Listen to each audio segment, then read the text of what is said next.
네, 글로벌 이슈에 따른 시장 점검해보는 시간입니다. 하나금융투자 박문환 이사 만나보겠습니다. 안녕하세요. 네, 안녕하세요. 네, 오늘은 어떤 이야기 준비해 주셨나요? 네, 오늘 새벽 골드만삭스에서는 S&P에 대해서 목표 주가를 높였더군요. 이 데이빗 코신 수석 증시 전략가가 오늘 새벽 고객들에게 보내는 보고서에서 S&P 지수의 연말 목표치를 기존의 2,500포인트에서 2,850포인트로 큰 폭으로 상향 조정했는데요.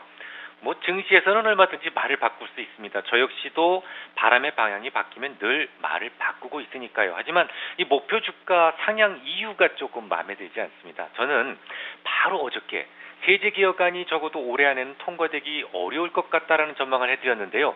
이 코스피는 세제 개혁안 때문에 주가가 올라갈 것이다. 또 기업들의 이익 성장이 커지고 있어서 주가가 올라갈 것이다. 이렇게 제시를 했습니다. 그런데 둘 다 제 마음에는 썩 들지 않습니다.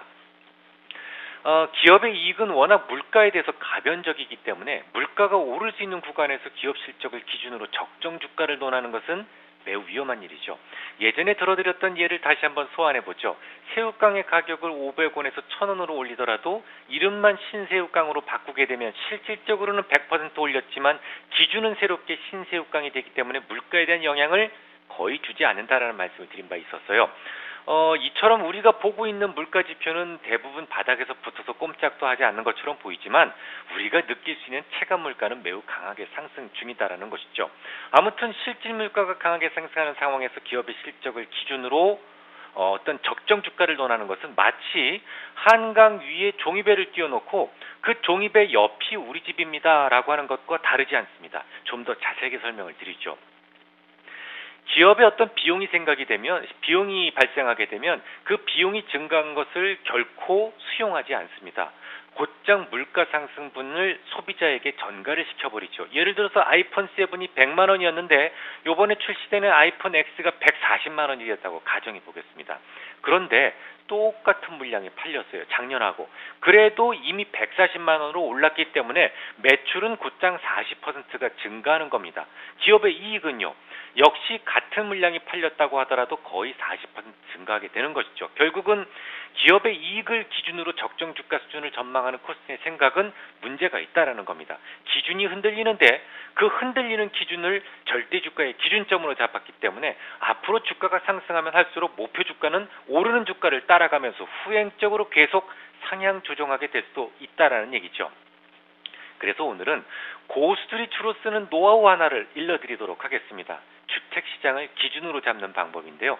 일반적으로 주식시장에서는 신용을 끌어다 투자하는 것을 자살행위로 알려져 있지요. 하지만 부동산 시장에서는요. 적극 권장하고 있습니다.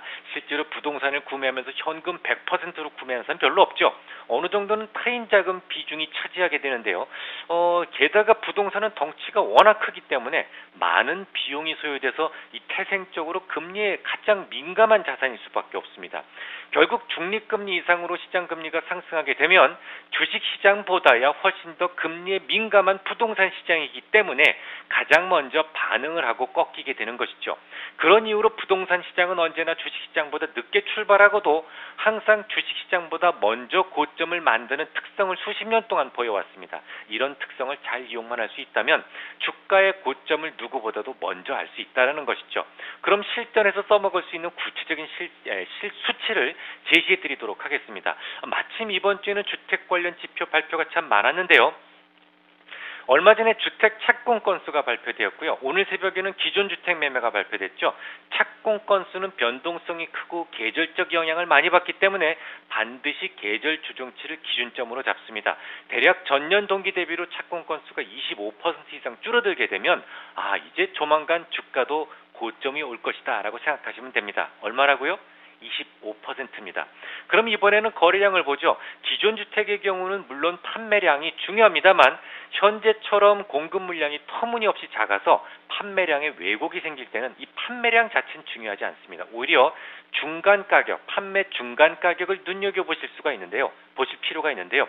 판매 중간 가격이 전년 동기 대비로 약 10% 이상 본격적으로 하락을 시작하게 되면 이제 멀지 않은 시기에 주식시장도 고점이 오겠구나 이렇게 보시면 될 것 같습니다. 그럼 좀 더 구체적으로 살펴보죠. 오늘 새벽에 발표됐던 10월 기존주택 중간 판매 가격은요. 전년 동기 대비 오히려 상승했습니다. 5.5% 상승한 24만 7천 달러를 기록했는데요. 금융위기 내내 공급 물량이 70만 채 불과했기 때문에 주택시장은 지금 강력한 공급 부족 상태에 있습니다. 비록 주택 거래는 공급 물량이 부족해서 다소 주춤하고 있습니다만 중간 가격만큼은 무려 5년째 지속적으로 상승 중에 있지요. 실제로 기존 주택 재고량을 보면 3.9개월치에 불과한데요. 이것은 지난 1999년 이후 가장 낮은 수준입니다. 이쯤 되면 아직도 증시의 고점은 아직 멀었다라는 확신을 충분히 가지실 수 있으시겠죠. 네, 증시의 고점은 아직 멀었다라는 오늘 말씀 감사드립니다.